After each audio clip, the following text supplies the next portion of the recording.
Hi there, welcome to another Team Clueless Battle Report today. Today it's Mark and I. We are playing a 1750 point game, and we are using Asymmetrical mission number 4. Now, previously when we did an Asymmetrical mission, some people said that we spent a bit too long going through the mission, so I'm going to stick a link below the video, down there somewhere, to their homepage, and you can go and read the mission yourselves. We'll quickly go through it. It's reasonably complicated, so I'd highly recommend you go and read it. The way the mission works is there are two different victory conditions we're going for. I'm going for one, Mark is going for the other. So I am going for a standard type of scouring mission. So there are objectives on the table that are worth a certain number of points. I am starting this end of the table. So there's a 3 there, a 1 there, and a 2 over there. Mark has placed his this side. That 4 is actually a 1 because in this mission you put 2 1s, 2 2s and 2 3s each, so it's nice and fair. So as I say, it's a slightly more evened up mission. So there are Mark's 3 objectives. So at the end of the game we score those as normal and we try and see who wins that mission. That is the mission I have chosen to try and succeed on. So I win the primary mission if I win that mission. Mark's mission uses the same objective tokens on the board, but the way it works is at the start of every player's turn, other than the first turn of the game, if they are on an objective scoring it, they get to add +1 to it if it's in their table half. And if you're contesting an objective in the table half of the opponent, you get to take 1 off it. So you basically stick a dice on it and record how much they go up or down throughout the game. At the end of the game, you don't need to be on them to securely score them, just how much the ones in your table half are worth compared to how much the ones in the opponent's table half are worth. Sounds semi-complicated, but it's really not. It's basically to reward one side who occupies the table with a bigger presence during the game compared to the other side who has a better option of spreading out and grabbing objectives last turn, basically to make the game more fun. But as I say, go and read it on their website, it'll make more sense there. If, perchance, both of us win our primary objectives, which is quite possible in this game, then we go on to secondaries, and they determine the winner. Secondaries are slightly different this game, so you've got the Slay the Warlord, Linebreaker, and First Blood as normal, but you get to choose one of those secondary objectives to escalate, meaning it's worth double points when you do it, and you have to do slightly more to get it done. So the way it works is you get 2 points for each secondary you complete. Mark and I have each chosen to escalate Slay the Warlord this game, which means we get an extra point for every enemy character we kill up to a maximum of 4. So we each get 2 points if we get First Blood, 2 points if we get Linebreaker, and we get up to 4 points for doing Slay the Warlord. And that's how we'll decide a tie in the end. If we tie on that as well, then it's a draw. Okay, hope that all made some kind of sense. Let's get on with the game. Right there, guys. Time for another Team Clues Battle Report, featuring me for a change. I am starting off from the Codex Dark Angels. So this is my Warlord. He's a Librarian. He's a level 2 Psyker. He's riding on a bike, obviously. He's got Auspex, Melter Bombs, and a Power Field Generator. Lets me buy a Command Squad. They've got the Daka Banner, and they will probably ride around in a Land Raider Crusader with a Multi-Melter. I have 3 identical Tat Squads. Each of them has a Las Cannon, and each of them has a Rhino Transport. And my last bit, the Dark Angels, is a small Raven Wing squad with 2 Melter Guns. Then I've got allies in Codex Ultramarine. I have Tiggy Auto Take. I have 5 Scouts with Bolters, and I have 3 Grav Centurions, including 1 Chest Missile Launcher. Rolled up my pals already and done really, really well because first roll for Tiggy was Gate of Infinity, so that went well. He also managed to get Misfortune and Prescience, and then my level 2 Libby got perfect timing and something irrelevant. So started off well for me in that terms. Okay, so I'm bringing 1,500 points of Codex Space Marines today. You may notice that Mark is playing Space Wolves as Dark Angels and I'm playing Blood Angels as White Scars. Well, it's just a paint scheme, it doesn't really matter. So, what am I bringing? So, White Scars, first of all, we have a Khan there astride his bike. He is next to his Chapter Master, but Khan's going to be the Warlord today. Chapter Master has Thunderhammer, Shield Eternal, Artificer Armour, Auspex, and a bike.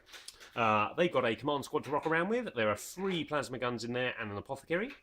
Then we've got 3 squads of bike. The first squad there is a double grav with a combi grav, and this one at the end is another double grav with combi grav, and in the middle we have 2 melter guns and 1 multi-melter attack bike in that bike squad.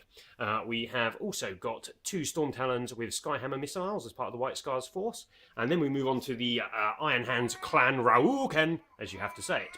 So we have a Clan Raukaan Chapter Master in there. He's got a Power Fist, he's got a bike, he's got Artificer Armour, and he's got the Gorgon's Chain, which for those of you who don't know gives him 3 up invulnerable save, a better feel no pain roll, He comes with it, will not die. What else does it give him, Mark? Other good stuff. Eternal Warrior. It's basically Eternal Warrior, but it gets worse as he takes wounds. Yeah, all kinds of good stuff, but he gets worse as the game goes on. There are also 5 scouts in the Iron Hand section. They've got a combi melter on the sergeant, and they rock around in a land speeder storm. And to round it all off, we have a Tech Marine there with his Thunderfire cannon, and that's 1,750 points.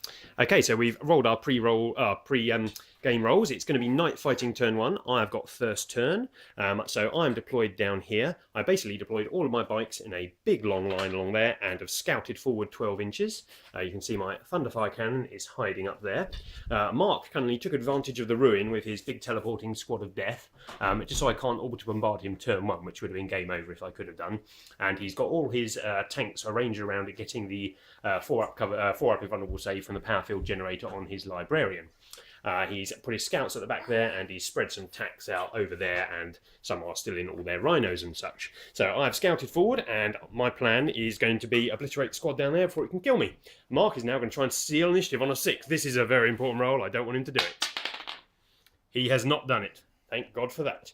Let's see what happens after my turn 1. Okay, end of the Scarlet Scars turn 1.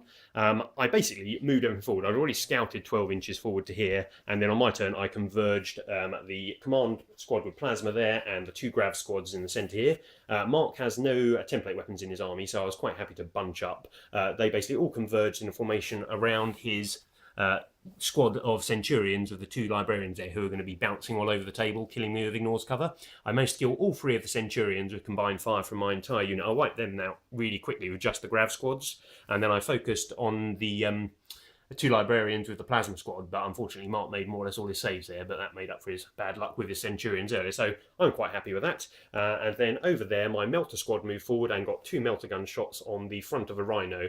Mark got a good cover save for it, but he failed the one hit I got through, and I managed to explode it, so first blood to me, which could be quite important in this game. Let's see what Mark can do to respond. Right, the end of my turn 1. So a bit of an up and down turn. Started off really well and then kind of evened out towards the end, but I say close to being good enough. Right, the less important stuff. These 3 guys opened up into this squad, the Melter squad here. Managed to kill 1 normal Putzer, but the Melter guys are still there, so not that great. These guys fired down into one of these bike units down here. The las cannon managed to kill one of them, which is useful. The chapter master and his little posse of people have been misfortuned, which is useful. And then my Land Rover Crusader, my 2 rhinos, and the Rogue Marine command squad fired down into here. Rolling went pretty well, certainly to start with. I managed to take off 3 wounds off the Iron Hands chapter master, which is really good. It turns off his special abilities quite a bit. Managed to take 1 wound off the White Scars chapter master, and probably most importantly, remembering my precision shot from the Libby and from the sergeant, I actually managed to snipe out the apothecary, and he's been removed. So not only is the squad now misfortuned, it's also got no feel, no pain. So that was probably what made the turn a little bit better than it would have otherwise been. However, he's now in assault range with a hell of a lot of bikers. So yes, that is the end of my turn 1. Okay, it's Crimson Scars turn 2. I rolled for my reserves, and as you can see, the 2 Storm Talons made it onto the table, and my scouts stayed off, just as I willed it to happen, thus it did. So we split up our bikes and moved around a bit this turn. Khan and his squad moved down here, and I didn't shoot this turn because I didn't want to take stuff out of assault range, so I managed to get a multi-charge in onto the squad that was there, and the first squad that was about there. This squad is a separate squad. I managed to engage them in combat. I took no losses, and I killed 4 of yours? 2 in the sergeant. 2 and the sergeant. So not brilliant rolling on my behalf, and obviously because he's stubborn, he happily stayed around in combat. This squad over here have all blobbed up, and they fired into the Land Raider. Unfortunately, I got 1 immobilised through, but Mark managed to make his power field generator save, which was pretty handy for Mark. I had moved 1 chapter master, the quite healthy one, over to join one of the other bike squads, and they occupied this ruin here, and then they charged forward and attacked Mark's librarian and bike squad. I'd previously thrown my orbital bombardment at him, and it had scattered well over here and nearly killed some of my own bikes, and hadn't hurt anything, and I think I did 1 wound to the librarian using my grav, so not particularly good rolling. Combat happened. Mark killed my sergeant in a challenge of his librarian. I killed off 2 of his bikers, and then he hit and ran at the end of combat, and he has moved his 1 remaining biker and librarian out to the side there.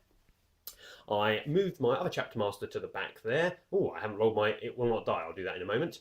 With the 3 remaining plasma bikes from the command squad, and they fired up at Tigurius. I hit him with my orbital bombardment but failed to wound, but the plasma shots managed to rip through him even though he went to cover in a ruin and managed to kill him off, which was nice. I lost one of the plasma bikes to an gets hot on the way.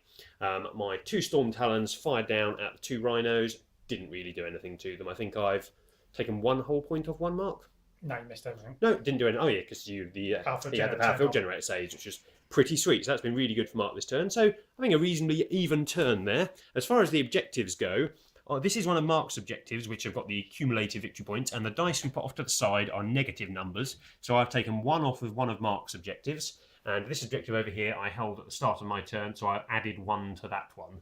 So that's all that happened there. And I've just remembered I forgot to fire my Thunderfire cannon because he's hiding at the back in that big ruin. My mistake. Right, this is the end of my turn 2. Not a bad turn, not a brilliant turn. I think, well, I probably did what I had to do. So scouts came on down here, and they managed to shoot into the back of the chapter master and 2 bikers here. I think they killed one of the bikers. But more importantly, the Lascan and his squad managed to fire down to there, and with my salvo banner, which I'd moved into range, they managed to kill the final biker and the chapter master, so that was pretty good for me. Down here, the Land Raider, this squad, the Storm Bolters and miscellaneous and the bikers down here, they managed to fire into the other chapter master and his Grav squad. Whittled them down to, he's taken 3 wounds on his chapter master now, and this squad's just got the Grav biker left. Unfortunately, / fortunately, I don't really know. He failed his leadership and ran a reasonable distance, but I was thinking about charging with debating whether or not it was a good idea. In this combat down here, I killed 1. I think he killed 1. He's hit and ran out of the combat, so we're no longer engaged. And that is the end of my turn 2. Crimson Scars, turn 3. So this turn, we had a few objectives we need to make. First of all, we wanted to remove the scouts over there because I didn't have much left there, and there's an objective right there that they could jump on and start racking up the points on. So my Storm Talon over here went into hover mode, reversed back, and fired at them, wiping them all out, which was pretty sweet. Over here, this bike had moved here, and he fired 1 bolt gun over there that didn't do a lot, but he has hidden himself quite nicely in this little U-shaped bit of terrain, as he's the last remaining member of his squad, and he's a scoring unit because he's a troop. The other Storm Talon moved this way and took out the lone Marine who was standing on this objective, again to stop Mark racking up the victory points. I needed over here, there was the Librarian who was nestled between the Land Raider and the building, and there was the Land Raider. I really need to take out the bolter banner inside that squad because he's doing loads of damage with those bolt guns. But the Librarian was power fielding it up, so I had to take that out first. My chapter master, who was alone in another squad with that lone remaining guy I went to a moment ago, he joined up with this squad, and they all lined up and emptied their grav guns and their bolt guns into the Librarian and his remaining bodyguard, and only just managed to kill them both. That was quite nice. My 2 melters had moved up, putting them point blank range to the Land Raider, open fire, double 2, missed with both of them.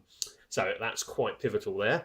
I fired my Thunderfire cannon up against the squad on this ruin, but unfortunately only got 1 wound, 1 kill on them, so it didn't really do a lot, and they weren't pinned.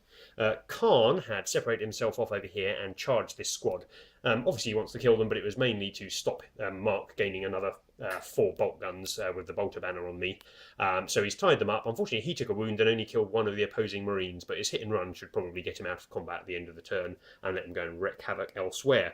I've left these guys alone over here because they're not doing a whole lot at the moment, and my scouts did not come on this turn, so hopefully they will grace us with their presence next turn. Or they will automatically, in fact. Let's see what Mark can do in response. I suspect it's going to involve an evil Daiquiri Land Raider. Right then, the end of my turn 3. Again, an okay-ish turn. Not too bad, not too brilliant. All I basically did was try to kill the Melter, which was the attack bike and the Melter and 1 other dude. I reckon it took a little bit more firepower, but I did get the job done, which is what counts. So it took this squad here firing their 8 shots. The Land Raider, he also put his bolters into there, but didn't kill anyone. Storm bolters down here, and these 2 squads all fired in. And I did manage to kill the 3 guys, but unfortunately that's pretty much what I've done this turn. The combat down here, he killed 1 of me. I did no wounds to him. He's hit and run over this direction. And my last cannon, only thing he could do was fire at the Storm Talon. I did get the penetrate, but unfortunately he made his 5-up jink. So, the end of my turn 3 and start of Cody's turn 4. So, Crimson Scars turn 4, and it's going pretty close, mainly because of that big blue blob over there is indestructible. Go we may purchase. So, I decided discretion was a little bit the better part of Fowler this turn, because Mark is really stranded down that end of the board now for most of the game. I brought my scouts on over here, and have hidden them behind this ruin. So next turn they can move over there and they can go and score that objective basically for the end of the game. This lone biker has come back here, turbo boosted behind. You can see the level of the hill there. So again, he's out of line of sight of all of Mark's units. So they're quite safe there. This Storm Talon went back into the sky, and what did he fire at, Mark? I can't remember. This squad. That squad. May have forgotten to roll him. Can't remember. So he didn't do much if he did anything. I then fired my Thunderfire Cannon up at that squad also, and I managed to kill one of them and failed to pin them due to Mark's lovely banner in there, gives them re-roll to pinning checks. I failed, I think, a pinning test and a leadership test. Yeah, that's giving you 3 re-rolls to pass there. Really good. The Chapter Master squad, which has the Gravs in, decided they're the only thing I've really got left that can hurt the Land Raider. So I spread out, I strung back most of the squad that way, put the Gravs at the front here with the Chapter Master. They fired at the Land Raider. Unfortunately, I rolled atrociously and just did 0 to it. I really wanted to immobilise it, force it, meaning so Mark couldn't pivot round, so he couldn't fire his Assault Cannon or his Hurricane Bolter, which would have been really nice. But unfortunately, it to no avail. So they charged in, the Chapter Master got there, and he automatically hit it 4 times, but didn't do anything. But the 3 bikes that I'd strung out at the back had managed to penetrate and and destroy the Rhino there, and his squad have got out, but unfortunately had passed their pinning check, so no biggie to there, but they've got to be out for me to hurt them. Over here, Khan charged in. I really wanted to leave one of the 3 dudes he attacked alive. I killed one with my Hammer of Wrath and then missed with all 5 of my attacks. So there's 2 left alive, but the way he's been rolling, he's not going to go through those. So I'm going to leave a succession of 1 model units strung across the board. This guy is still in the air. He fired down, but he only managed to kill 1 Space Marine. Not rolling particularly well on my hits with those. And I think that's everything I did this turn. Let's see what Mark can do. Okay, at the end of my turn 4, it's a pretty easy summary of a turn. Khan killed 2 of the guys down here. These guys have moved closer to the objective. Land Raider, guys that got out of the Rhino last turn, this squad here, and I got these guys out that didn't do anything in the end. Poured the fire into the Black Squad and the Chapter Master, and obviously they have all been removed. So overall, I'm certainly happy. Currently, the scores and doors are a little bit hard to take. On my thing, which is my gradually scaling points objective, at the start of Curly's turn 5, when he's going to be contesting this objective, he's going to be gaining himself a point, which is going to put him 1 ahead of me on that. Obviously, in terms of scouring, I've got a 3-pointer up here, which I'm currently controlling, and I have a 2-pointer down here, which I'm currently controlling. Curly is the 1-pointer and his 3-pointer down there. He's got his 1 scout, 1 grab biker there, and he's got 5-man scout squads in there, and this is the start of his turn 5. So, Crimson Scars, I'm hoping that's what I've been calling them. Sometimes I call them Scarlet Scars, sometimes they're the Red Scars, but the Red Space Marines, turn 5. So this turn I really needed to stop Mark from scoring additional points for controlling his objectives at the start of his turn. So for that order I'd moved Khan in over here and I assaulted the 3-man bike squad. I didn't shoot them because I was really hoping to not kill all 3 of them. I did no Hammer of Wrath wounds, which was nice, but unfortunately my power sword cut through all 3 of them in combat.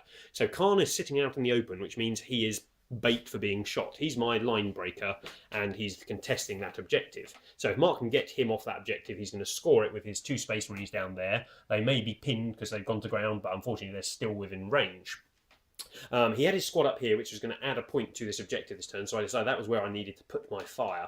So the Thunderfire Cannon opened fire. It's killed 1 Space Marine so far this game. This time it got 8 hits. So it hit with every single shot, and Mark rolled not particularly well, and all 3 of them are dead, which was quite nice.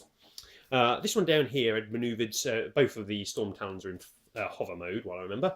He'd moved back here to put more fire into that squad if needed, so he then put fire into the squad on the ground, and I managed to kill 1 of them. Oh, 2 of them, sorry. Leadership check down there, Mark. This is unlikely, but it could be pivotal.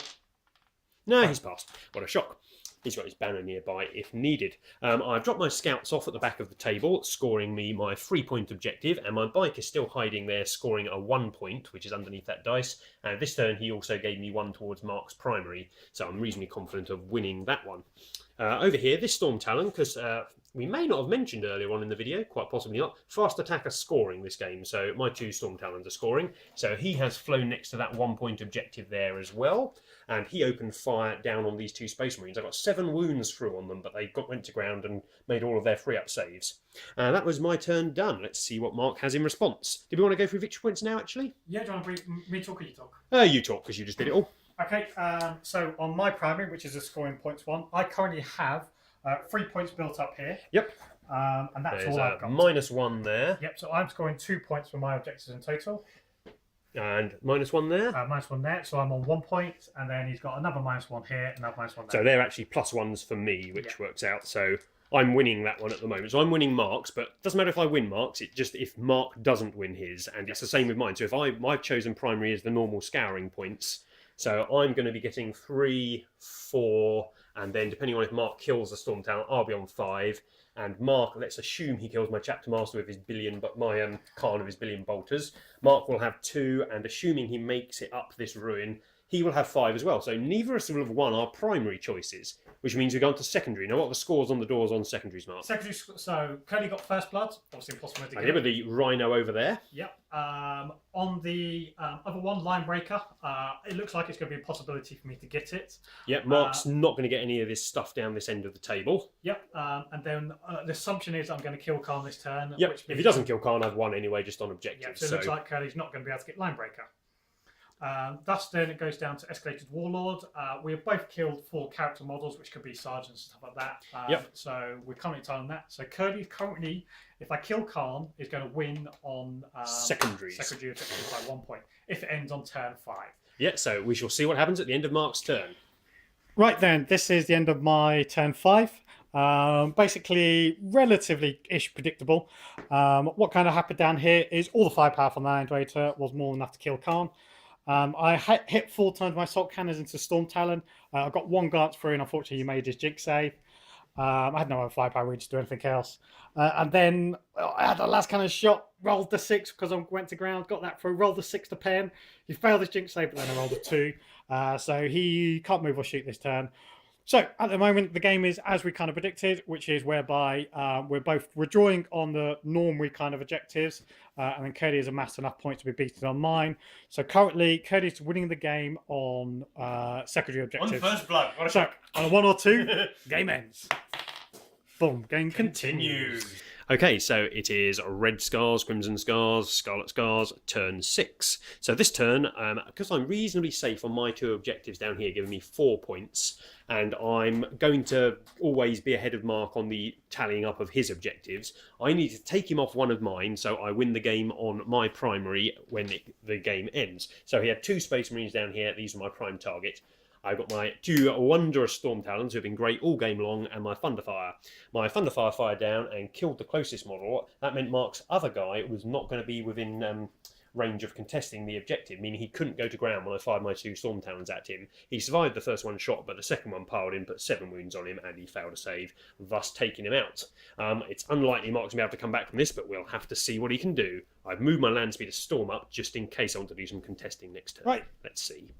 End of my turn 6. What I've done is I moved this up there. If I get a lucky shot, maybe I'll take out some scouts. That's about all I can do. Okay, end of Crimson Scars, turn 7, and we have called the game. I basically moved both of my flyers, who have, as I said last time, been awesome this game, over here, and put all their firepower into Mark's 3 remaining scoring dudes, who were getting him a 3-point objective. He did not make enough saves, so they're all dead. Mark's plan was to move forward and open fire, trying to remove me from my 3-point objective, but he can't get any guns on this lone remaining biker, my last biker out of my 20-odd I started with, who is scoring a 1-point objective. So there's no way of him stopping me winning my primary, and he's not getting his primary. Thus, I win the game. So, Mark, thoughts on the game? I thought that was really good. It was nice and close all game. Yeah, it was I really thoroughly enjoyed that game. Very, really good. Swingy. Hard to say. I think I started much better. Getting first turn, I think, was quite pivotal here, because if you'd have got your grab star and teleported it forwards, and you could have killed a bike squad of mine a turn with your ignore cover and prescience rolls. But the fact I managed to kill all your Centurions took out so much of your firepower. But then this bad boy. It's just been incredible, hasn't it? I mean, I was surprised at how much firepower that backer banner put out, and how I was always concerned that moving Marines with me and I'd hardly ever get to use it. But actually, it worked out quite well. I was able to put the firepower where I needed it to, generally. I think because you'd basically castled in the corner around the ruin, so I couldn't bombard your Gravstar. That forced me to come to you because I needed to put all the firepower I could into it, and that put me in range of the 24. I could have retreated away, but I really felt I needed to put pressure on you to stop you scoring your objectives, because you had far more scoring units spread out than I did, which I think was quite a key of the 2 different objectives we were playing for. Yeah. Because I knew late game I had the mobility to get on objectives, but the fact that I had to be on you to stop you scoring yours every turn, I felt really played well. It was. I think the mission certainly works well. I think it's overly complicatedly written. I don't know if it could be proved how it's written. That's it. Yeah, when you go and read the website, check the comments box below because a couple of people have mentioned different ways of writing the mission, so it makes a bit more sense. Yeah. You have to.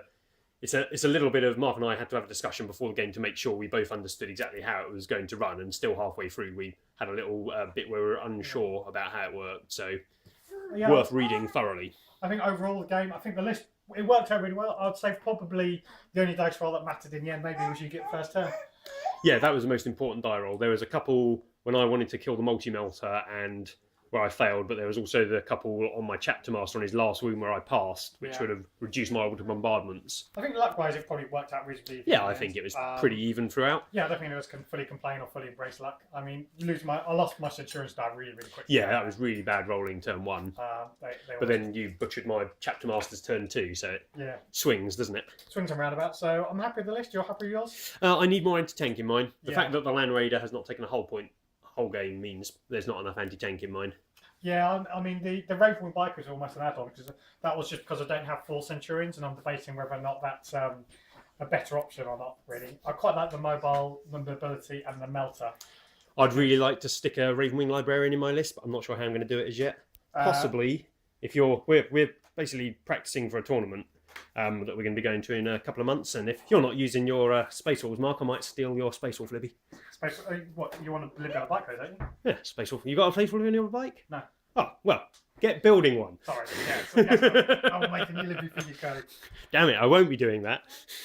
Would you go for that, though? Because that would cost you one of your chapter masters. It would cost me a chapter master, but I really feel that against Death Stars, the 4-up bubble, and if I drop the chapter master and the scouts, which are my ally contingent, I reckon I could get Grey Hunters with a Libby in a drop pod, plus a Rune Priest on a bike to go with one of my bigger squads as well.